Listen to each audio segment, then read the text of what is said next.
معمر بن راشد اور یونس نے خبر دی، انہیں زاہری نے کہا کہ مجھے ابو سلمہ نے خبر دی کہ نبی کریم صلی اللہ علیہ وسلم کی زوجہ مطہرہ حضرت عائشہ رضی اللہ عنہا نے انہیں خبر دی کہ جب حضرت صلی اللہ علیہ وسلم کی وفات ہو گئی، ابو بکر رضی اللہ عنہ اپنے گھر سے جو صح میں تھا اپنے گھوڑے پر سوار ہو کر آئے، اترتے ہی مسجد میں تشریف لے گئے۔ پھر آپ کسی سے گفتگو کیے بغیر عائشہ رضی اللہ عنہا کے حجرے میں آئے، جہاں نبی کریم صلی اللہ علیہ وسلم کی نعش مبارک رکھی ہوئی تھی، اور نبی کریم صلی اللہ علیہ وسلم کی طرف گئے۔ حضور اکرم صلی اللہ علیہ وسلم کو برد حبرہ یمن کی بنی ہوئی دھاری دار چادر سے ڈھانک دیا گیا تھا۔ پھر آپ نے حضور صلی اللہ علیہ وسلم کا چہرہ مبارک کھولا اور جھک کر اس کا بوسہ لیا اور رونے لگے۔ آپ نے کہا، میرے ماں باپ آپ پر قربان ہوں، اے اللہ کے نبی،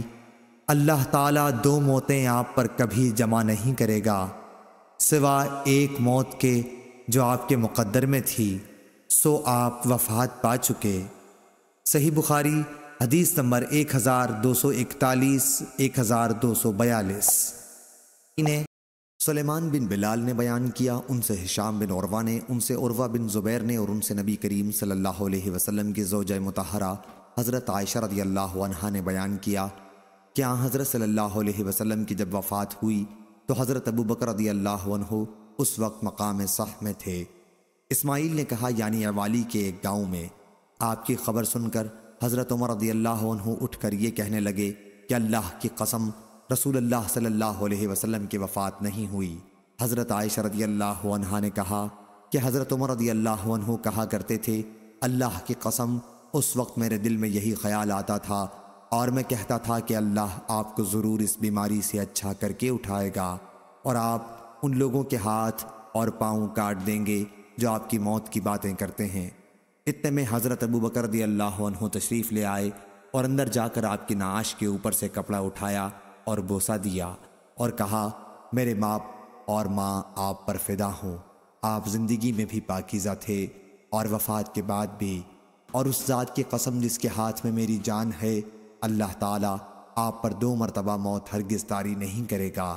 اس کے بعد آپ باہر آئے اور عمر رضی اللہ عنہ سے کہنے لگے، اے قسم کھانے والے، ذرا تأمل کر۔ پھر حضرت ابو بکر رضی اللہ عنہ نے گفتگو شروع کی تو حضرت عمر رضی اللہ عنہ خاموش بیٹھ گئے۔ صحیح بخاری حدیث نمبر 3667۔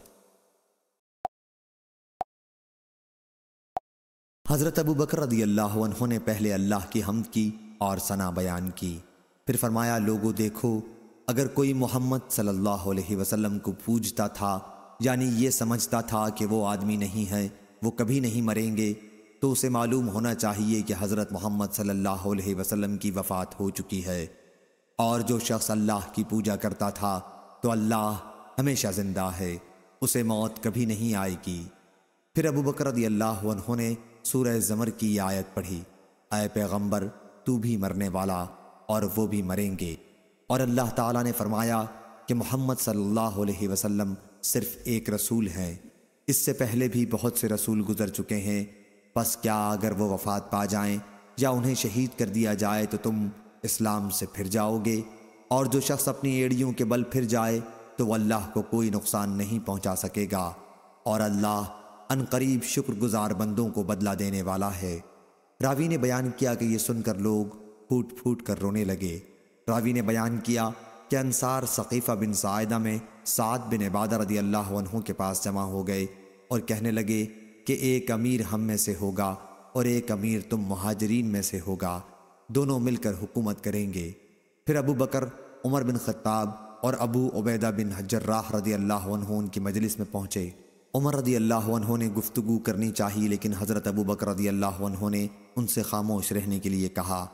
عمر رضی اللہ عنہ کہا کرتے تھے کہ اللہ کی قسم، میں نے ایسا صرف اس وجہ سے کیا تھا کہ میں نے پہلے ہی سے ایک تقریر تیار کر لی تھی جو مجھے بہت پسند آئی تھی، پھر بھی مجھے ڈر تھا کہ ابو بکر رضی اللہ عنہ کی برابری اس سے بھی نہیں ہو سکے گی۔ آخر حضرت ابو بکر رضی اللہ عنہ نے انتہائی بلاغت کے ساتھ بات شروع کی۔ انہوں نے اپنی تقریر میں فرمایا کہ ہم قریش امراء ہیں اور تم جماعت انصار وزراء ہو، اس پر حضرت حباب بن منظر رضی اللہ عنہ بولے کہ نہیں، اللہ کی قسم ہم ایسا نہیں ہونے دیں گے، ایک امیر ہم میں سے ہوگا اور ایک امیر تم میں سے ہوگا۔ حضرت ابو بکر رضی اللہ عنہ نے فرمایا کہ نہیں، ہم امراء ہیں، تم وزراء ہو۔ وجہ یہ ہے کہ قریش کے لوگ سارے عرب میں شریف خاندان شمار کیے جاتے ہیں اور ان کا ملک یعنی مکہ عرب کے بیچ میں ہے، تو اب تم کو اختیار ہے یا تو عمر سے بیعت کر لو یا ابو عبیدہ بن جراح سے۔ حضرت عمر رضی اللہ عنہ نے کہا نہیں، ہم آپ سے ہی بیعت کریں گے، آپ ہمارے سردار ہیں، ہم میں سب سے بہتر ہیں اور رسول کریم صلی اللہ علیہ وسلم کے نزدیک آپ ہم سب سے زیادہ محبوب ہیں۔